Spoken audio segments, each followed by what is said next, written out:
हृदय का तार सदैव सच्चे गुरु से जुड़ा रहेगा तो हृदय की वीणा सदैव मधुर स्वर में बजती रहेगी। और जहाँ ही हृदय के तार टूटे वहीं जीवन एक टूटे हुए सितार की तरह व्यर्थ पड़ा रहेगा। अपने हृदय का तार सदैव सच्चे गुरु से जुड़ा रहना चाहिए। अब पहली बात तो ये डिसाइड करके मन में सोच लो, तुम लोग को सच्चा गुरु मिला है कि कच्चा गुरु मिला है। अगर कच्चा गुरु समझते हो तो अपने मन की बात नहीं बताओगे, सच्चा गुरु समझते हो तो बताओगे। तो सच्चे गुरु से हमारे हृदय की तार जुड़ी रहनी चाहिए। हम तो ये जानते हैं, महसूस करते हैं कि ये सत्संग बहुत सच्चा है। इतना सच्चा सत्संग कहीं नहीं है।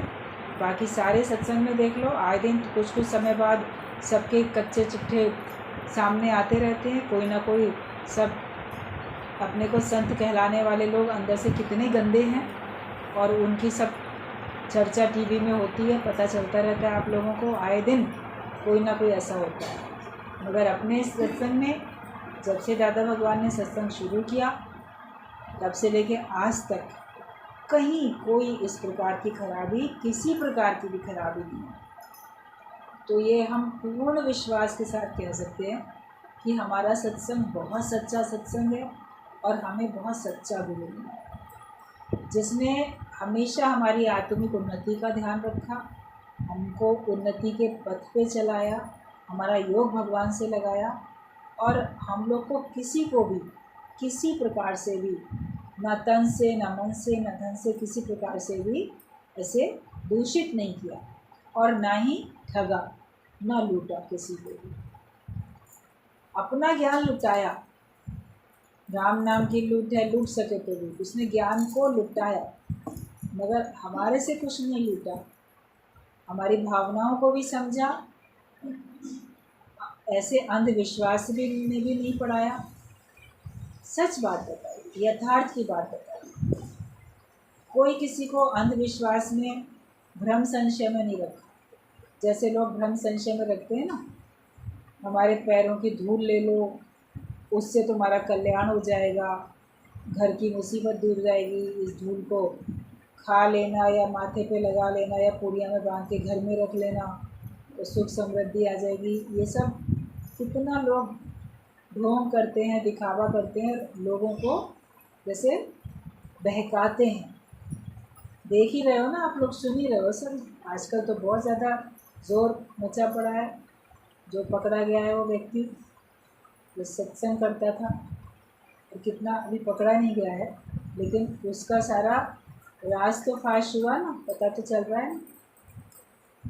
लोगों की भावनाओं से खेलना और पता नहीं हिप्नोटाइज करते हैं कि क्या करते हैं लोग जो हैं, कैसे लाखों लोग उनके चंगुल में आ जाते हैं और वो अपना फिर कहीं कहीं अपना सुख लेते हैं, अपने माया के सुख में, अपनी इंद्रियों के सुख में पड़े। अपने को भगवान कहलाएंगे तो भगवान वाले लक्षण भी तो नहीं होते उनमें। सारे गलत काम, सारे गंदे काम वो लोग करते हैं। तो किस बात के लिए वो भगवान है, किस बात के लिए वो ज्ञानी है? ज्ञान उनके पास कुछ भी नहीं होता। लेकिन फिर भी जहाँ ज्ञान सच्चा यथार्थ का नहीं होता वहाँ तो हम देखते हैं लाखों की भीड़ जुटी रहती है। सत्य को चाहते सब हैं, लेकिन सत्य को पाने के लिए जो प्रयास करना चाहिए वो नहीं करते। सत्य को हजम नहीं कर पाते सब लोग, सत्य में टिकना नहीं चाहते हैं। प्यास तो है, भूख तो है, साचे नाम की लागे भूख, सच के नाम की भूख तो है, लेकिन सच को लेना नहीं चाहते। दवाई कड़वी होती है ना, बच्चा खाना नहीं चाहता।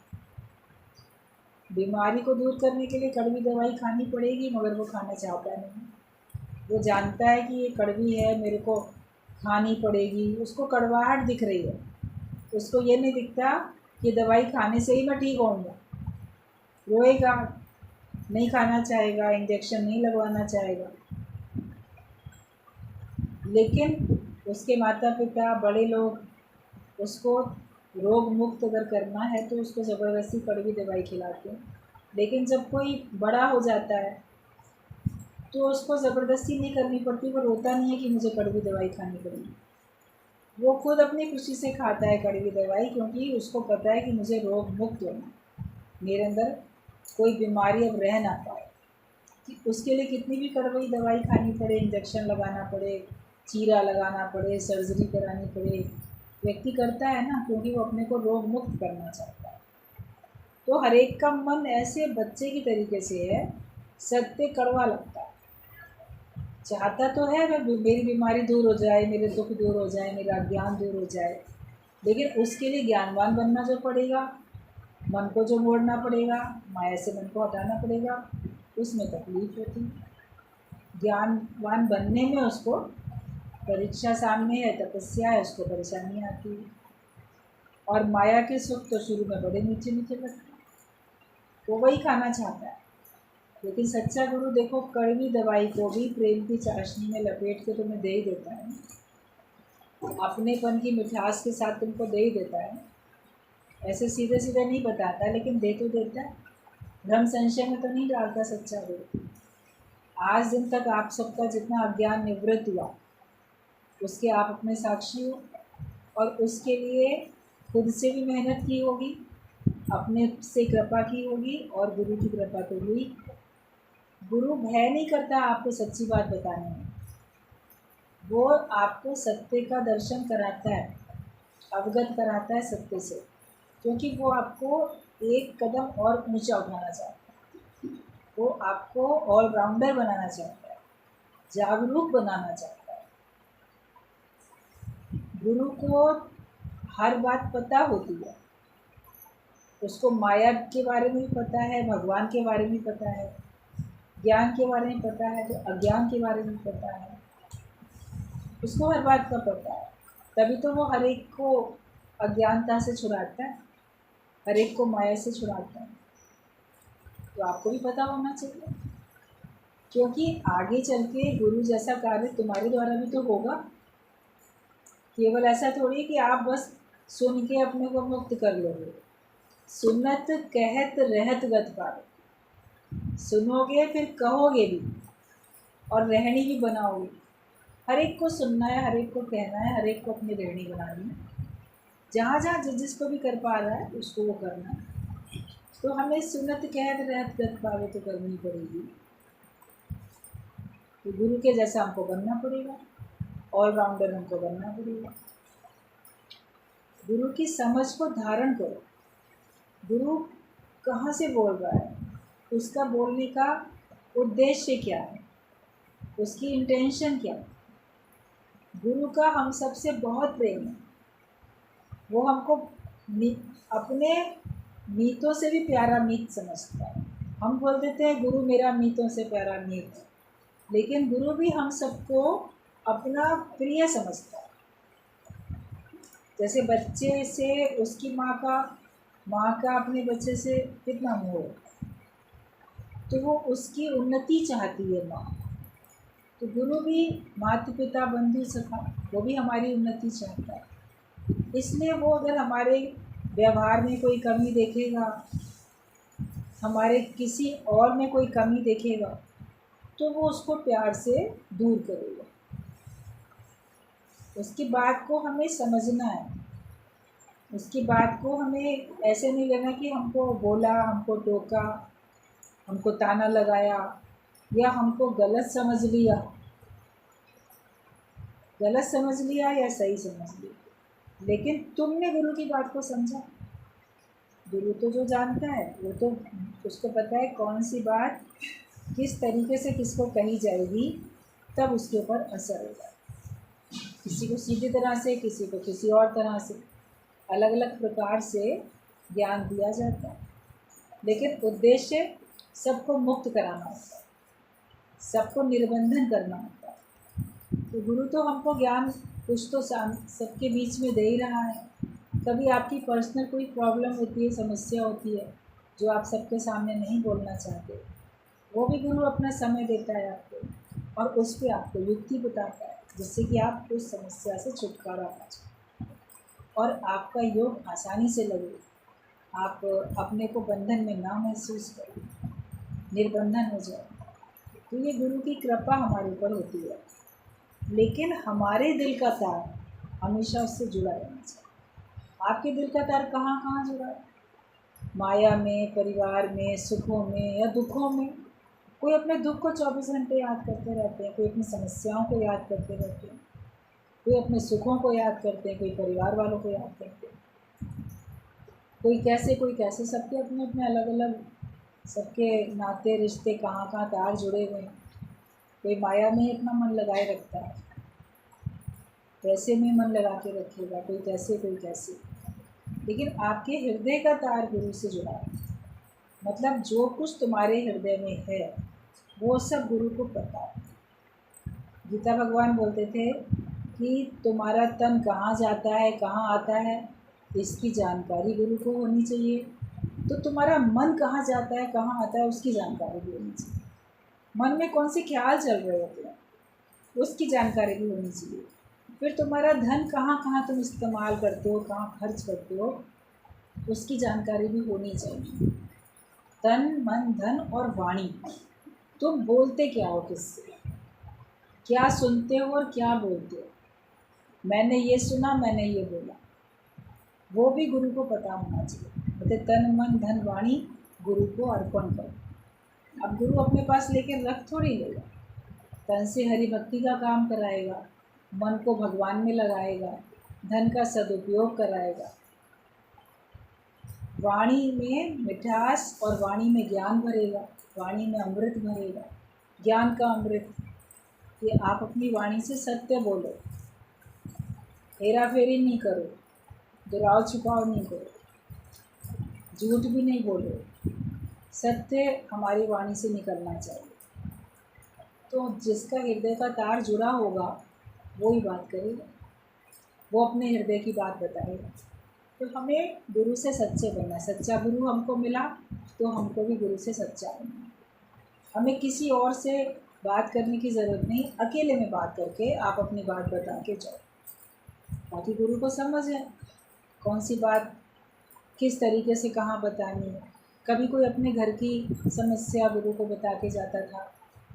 अब घर से मान लो देरानी जेठानी 2 लोग आ रही हैं, सास बहू आ रही हैं, नंद भाभी आ रही हैं, बहनें आती हैं, मान लो घर से और भी लोग आते हैं, या पड़ोस से भी आते हैं, अड़ोस पड़ोस से भी आते हैं। तो उसको ये भी रहता है कि मालूम है गुरु को कि एक की बात दूसरे को पता चलेगी तो पता नहीं कहाँ कहाँ फैलेगी जा। लेकिन वो भी दोनों लोग आते हैं सत्संग में, पड़ोसी या परिवार के लोग, एक की कमी है दूसरे ने बता दी, तो गुरु फिर डायरेक्टली थोड़ी उसको बोलेगा तुम्हारे अंदर ऐसी ऐसी बात है और फलाने ने मुझे बताया, वो नहीं बोलेगा। लेकिन गुरु अपनी वाणी में अपने हिसाब से, युक्ति से उसको भी सुधारेगा, उसकी भी गलती को दूर करेगा। आप देखोगे कि सांप भी मर जाए और लाठी भी ना टूटे, वो वाली बात हो जाएगी कि तुम भी बुरे नहीं बने और काम भी बन गया, तुम्हारी भी उन्नति हो गई, दूसरे की भी उन्नति हो गई। तो इसके लिए हमको गुरु से अपना हृदय का तार जोड़ कर रखना है। और जो कुछ हमको अटपटा लगे, किसी का व्यवहार, कोई बात, या तुम्हें ज़रा भी पिंच की कोई बात, या तुमने खुद ही महसूस की किसी के प्रति कोई बात, तो वो बात आप गुरु से बताओ। गुरु भी किसी की कोई बात अगर महसूस करता है तो उससे बताता है तुम्हारी ये बात मैंने महसूस की, तुम्हारे में है तो दूर कर लो, नहीं है तो कोई बात नहीं, बता दो कि ऐसी बात नहीं थी। लेकिन अगर महसूस करता है कोई तो बता दो। तुम भी एक एक को नहीं बताओ, लेकिन किसी का व्यवहार तुमको कैसा लगा तुम गुरु को बताओ, तो गुरु फिर आपको अपने आप युक्ति देगा और दूसरे को भी सुधार लेगा। वो जो आपको समझ दे वैसे चलो, उसी में उन्नति होगी। तो अपने हृदय का तार सदैव सच्चे गुरु से जुड़ा रहेगा तो हृदय की वीणा सदैव मधुर स्वर में बजती रहेगी। आपके दिल में से, हृदय से अच्छी भावनाएं उठती है ना हृदय से, तो जैसे एक संगीतमय वातावरण हो जाए। कभी आप बहुत खुश होते तो आपके अंदर जैसे गुनगुनाते रहते, कोई भजन, कोई गीत से अंदर संगीत सा आपको महसूस होता है कि चल रहा है, बज रहा है, प्रसन्न होते हो। तो जब आपके हृदय का तार गुरु से जुड़ेगा तो आपके अंदर में वैसी प्रसन्नता आएगी। तो हमेशा मन में अच्छे अच्छे भाव उठेंगे। और जहाँ ही हृदय के तार टूटे वहीं ये जीवन एक टूटे हुए सितार की तरह व्यर्थ बना है। जैसे कोई वीणा है, कोई सितार है, और उसके तार अगर टूट गए तो वो तो बजेंगे ही नहीं, उनके तार जोड़ने पड़ेंगे। उस ढीले होते हैं तो भी नहीं बजती। वीणा का तार अगर डूब जाता है तो भी उसमें से स्वर नहीं निकलता, उसको टाइट करना पड़ता है। अत्यधिक टाइट हो जाए तो भी स्वर नहीं निकलता, उसको मध्यम रखना पड़ता है। तो हमारे दिल का तार टूटे भी नहीं, अत्यधिक टाइट भी नहीं हो जाए, मध्यम रहे, मतलब जुड़ा रहे। जुड़ा रहेगा तो हमको सारी शक्ति मिलती चली जाएगी। वरना हमारा जीवन, अगर हमारे दिल के तार नहीं जुड़े हैं गुरु से, तो आपका जीवन व्यर्थ है और वो फिर एक कोने में कहीं पड़ा रहेगा, उसकी कोई कदर होने वाली नहीं है। हमारी जीवन की वीणा भी सच्चा सतगुरु कुशल कारीगर ही बजा सकता है। किसी अनाड़ी के हाथों में यदि दे दिया तो वो बेसुरा आवाज़ निकालकर जीना ही दूभर कर देगा। बच्चे होते हैं ना छोटे, कहीं गए एग्जीबिशन में, बांसुरी देखी, बांसुरी वाला तो बहुत अच्छी बांसुरी बजा रहा था, मुझे भी बांसुरी चाहिए, आप दिला देते हो। वो बजाता है तो आप कहते हो बस चुप जाओ, शोर मचा, क्योंकि उसको बजानी आती नहीं अभी। वो उसमें से तीखी सीधी आवाज़ निकालता है केवल, वो आपको चुभती है कानों में। लेकिन वही बांसुरी से अगर कोई धुन निकाली जाती है तो कान को अच्छी लगती है। तो गुरु भी हमारे जीवन से एक संगीत में धुन निकाल के देता है तो सारे संसार को पसंद आती है। नहीं तो आपको बजाना आता नहीं है तो आपका जीवन ऐसे चल रहा है कि लोग पसंद ही नहीं कर रहे हैं। सब आपको बोलते हैं चुप रहो, ज़्यादा मत बोलो, अच्छा चुप बैठो, अच्छा हमसे वास्ता मत करो, क्योंकि आपको अपने जीवन की सितार बजानी आती ही नहीं। या ऐसों को सौंप देते हैं, उनको भी बजानी नहीं आती है। जिसको भी आप सौंपते हो अपना जीवन, उसको बजाना नहीं आता तो भी आपका जीवन इतना अच्छा नहीं बनता कि सब पसंद करें। लेकिन जब आप सत्संगी बन जाते हो, ज्ञान में आ जाते हो, ज्ञान में आने के बाद आप देखोगे आपका जीवन ऐसा बन जाता है कि आपको सब पसंद है, सभी लोग आपको पसंद है। कोई भी ऐसा नहीं होगा जो आपको पसंद नहीं करे, क्योंकि आपके जीवन से अब मधुरमय संगीत निकलता है, अच्छे वाइब्रेशंस निकलते, अच्छे भाव निकलते।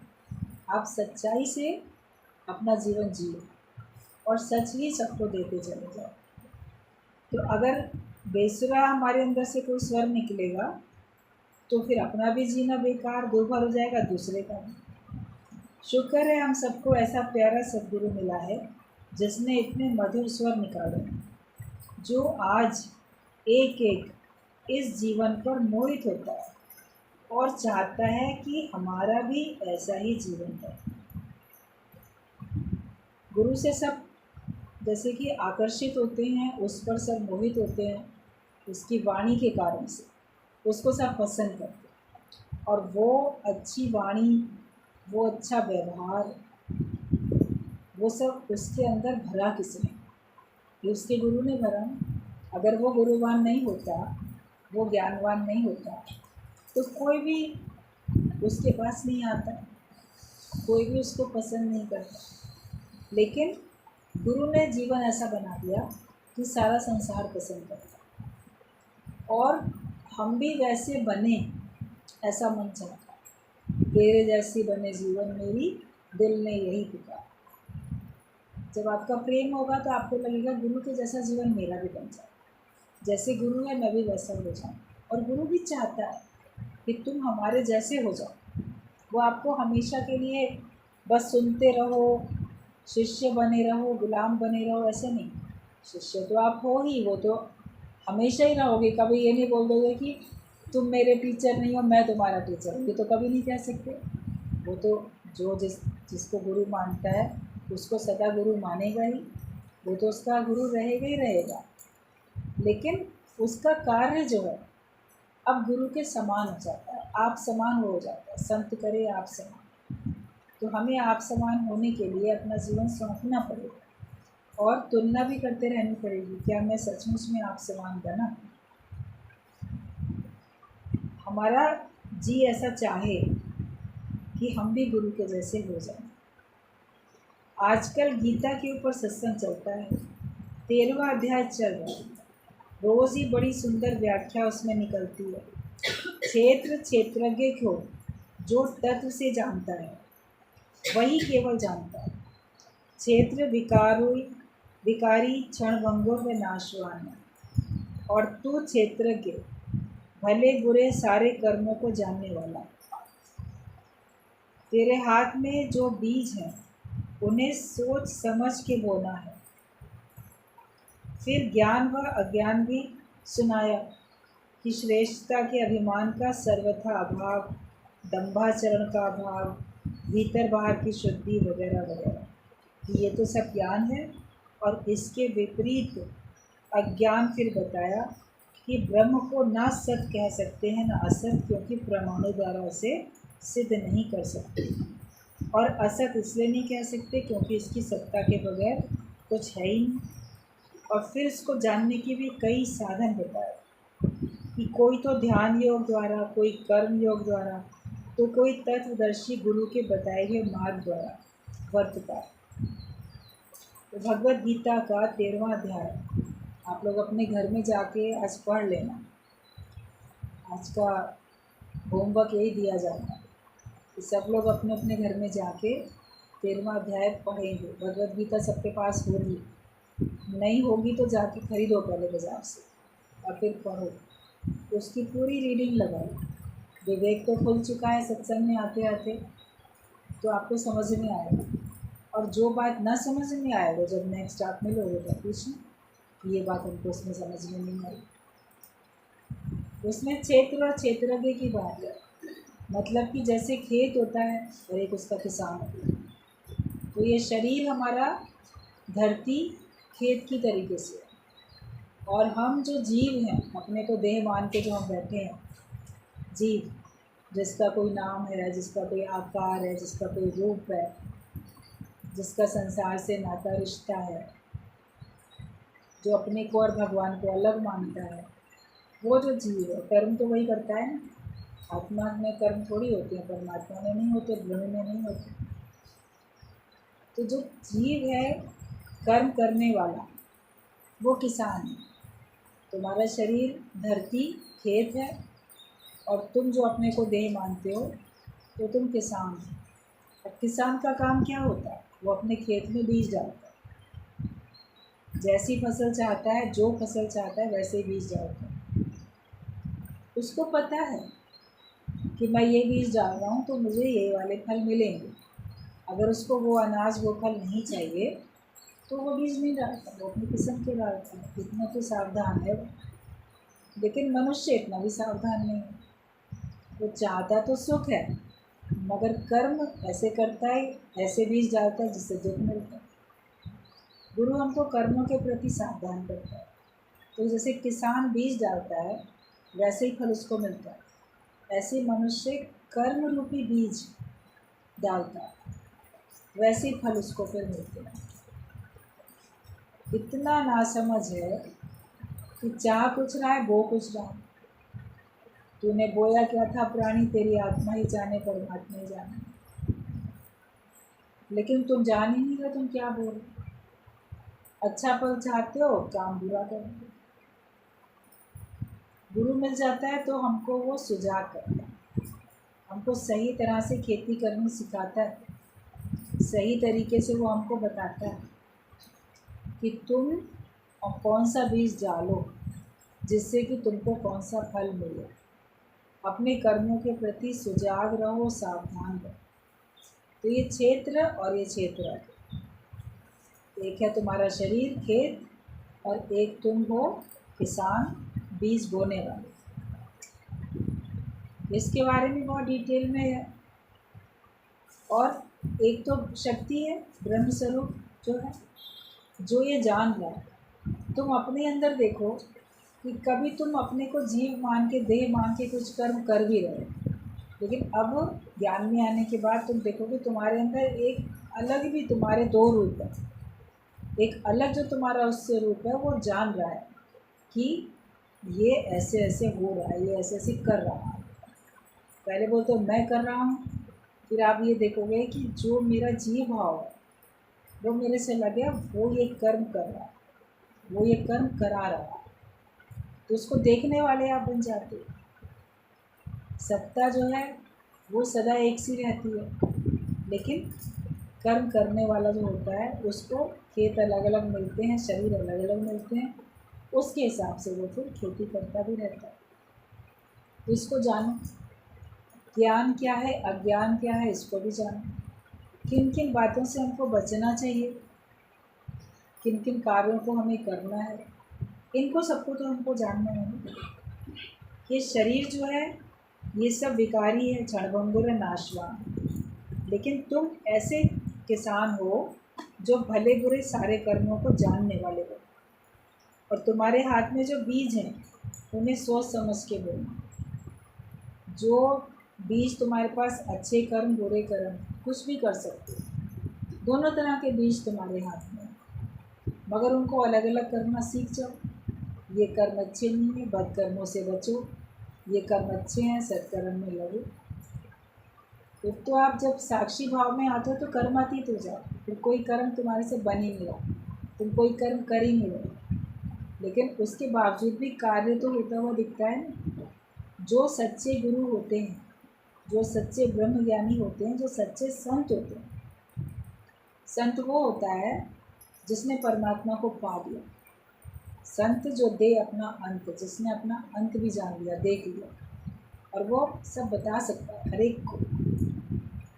जब तक आप जिज्ञासु हो, आपको मन वाणी इंद्रियों की तपस्या करनी है, तपस्या करके आपको साधनाएं भी करनी है, फिर आप सिद्ध हो जाते हो, सिद्ध पुरुष हो जाते हो, फिर आपका योग भगवान से लग जाता है, फिर आप कर्मों से नीचे उठ जाते हो, फिर अच्छा बुरा कुछ भी नहीं करते, तो तब आप जैसे संत की श्रेणी में आ जाते हो कि आप सब बात से ऊँचे उठते हो। भगवान ने कहा है रामायण में, रामचंद्र भगवान ने, कि संत में और मेरे में कोई अंतर नहीं जाए, मतलब वो मेरा ही रूप है, बल्कि उसको मेरे से अधिक करके भी, क्योंकि निराकार जो है वो साकार रूप में आके ही तो हमारी संभाल कर सकता है।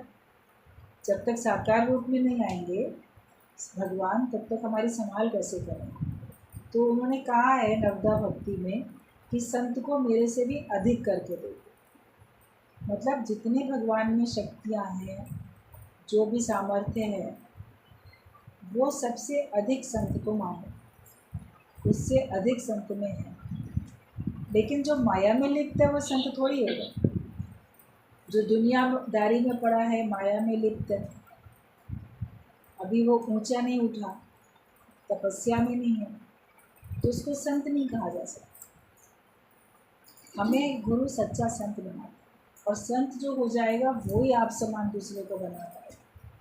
वरना जैसे तुम हो वैसे दूसरों को बनाओगे, जितना तुमको आता है उतने तो दूसरे को सिखा सकते हो, उससे अधिक थोड़ी आप किसी और को सिखा सकते हो। तो अपने हाथ में जो बीज हैं उन्हें सोच समझ के बोलना, कौन से बीज मुझे डालने हैं, कौन से बीज मुझे नहीं डालने, कौन सा कर्म करना है, कौन सा कर्म मुझे नहीं करना, ये तुमको करना है। और ज्ञान और अज्ञान भी क्या होता है ये भी समझ जाओ। अभिमान होना नहीं चाहिए, श्रेष्ठता के अभिमान का त्यागी, किसी प्रकार में भी अपने को श्रेष्ठ नहीं मानना। मैं बड़ा श्रेष्ठ हूँ, मैं बहुत अच्छा हूँ, मुझे ये भी आता है, मुझे वो भी आता है, मुझे माना जाए, मैं ही सब कुछ हूँ, वो तो हिरण्यकश्यप वाला अहंकार हो जाएगा, अभिमान।